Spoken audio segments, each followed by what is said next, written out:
د اسلامي امارت یو لوړپوړی چارواکی پر ستر فساد او خیانت گیر شوی او د بلوچستان برید په اړه له پاکستان سره د اسلامي امارت غمرازي درنو لیدونکو ستړي مشي یوې رسنۍ د اسلامي امارت په منځ کې له یوې سرچینې څخه معلومات ترلاسه کړي چې د افغانستان د ملي آرشیف لپاره د اسلامي امارت مشر عبید الله حنیف حقانی له افغانستان څخه بهر ته د شاوخوا 1100 تاریخي آثارو په قاچاق تورن دی.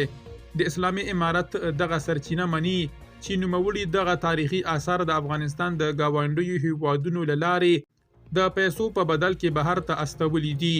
د ګونتانامو د زندان دغه پخوانی بندي د بند لوجې د ځانګړي امتیاز څښتن دی او خپل د استخباراتو له لوی مشر سره د نږدې اړیکو لرلو لوجې له بهرنیو سرچینو سره له چان پرته خوندي اړیکې پالي. دا چې نوموړی مخپټي ملاحبت الله ته د اړوند کس له لوري ګمارل شوی نو د اسلامي امارت په منځ کې د تاریخي آثارو د قاچاق قضیې پر رسوا کېدو سربیره یې هم څوک د پوښتلو توان نه لري. د اسلامي امارت د بهرنیو چارو وزارت په یو خبرپاڼه کې د جعفر ایکسپریس اورګاډي یرغمل نیولو پیښې پر تړاو په لومړني غبرګون کې دغه پیښه غندلې او پکې پر اوښتې مرګ ژوبله یې خواشیني ښودلې ده.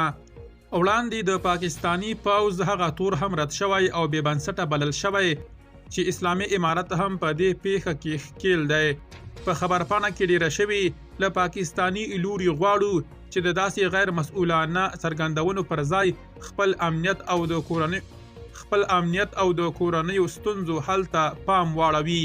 وړاندې لیکل شوي د هیڅ بلوڅ مخالفې ډلې غړی په افغانستان کې شتون نه لري او نه هم پخوا یا اوس له دوی سره اړیکې لرلې دي. په پیښه کې د بېګناه وګړو پر مرګ ژوبله خواشیني یو.